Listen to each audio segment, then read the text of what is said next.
Hello, my name is Magnus Petersen. This is a brief talk about whether price-to-book ratios are predictable. So what is a price-to-book ratio? It measures the market price of a stock relative to its accounting value, also known as a book value or equity value. So it is defined as the price divided by book, which could be the market cap or the price of all the company shares divided by the equity of all the shares. Or equivalently, it could be the share price divided by the equity per share.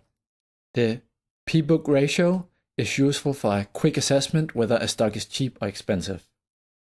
People sometimes assume that the P-book ratio is constant forever or it will equal its historical average.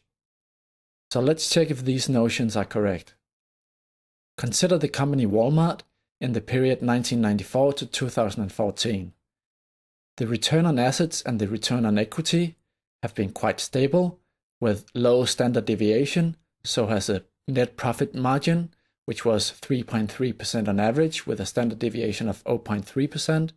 The capital structure, as measured by the equity divided by assets, was also quite stable at around 40% on average, with a standard deviation of 1.9%. The company was not so stable in terms of the earnings that it retained. On average, it was 47.5%, but the standard deviation was quite high at 29.2%, and some of this was used for dividends, and a lot of it was used for share buybacks net of share issuance, which was more unstable than the dividend payout.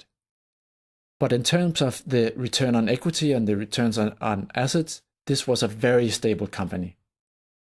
In this 20-year period, the share price started at around maybe 14 in the early 1990s.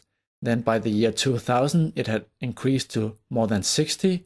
And then for the next decade, it was maybe 50 on average. And then it increased somewhat again up to almost 80. So let's look at the price to book ratio, which was around 6 in the early 1990s.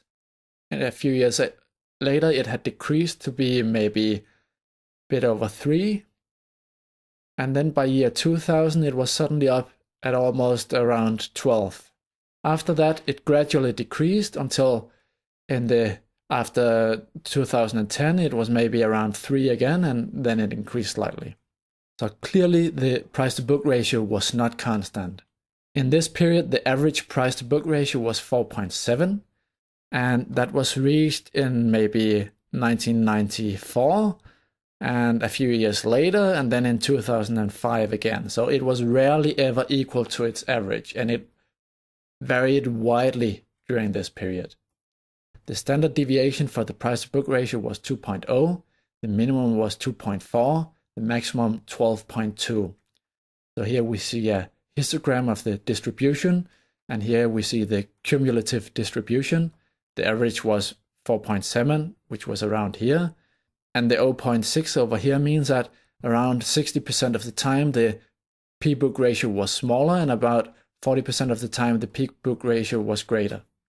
So the conclusion is that the P-book ratio is not constant, even for a very stable company such as Wal-Mart, and the P-book ratio rarely ever equals its historical average. And the future P-book ratio is not easy to predict, certainly not from just looking at the historical data. The plots in this talk were taken from this paper, and it can be found on this website, and the link is also provided below the video.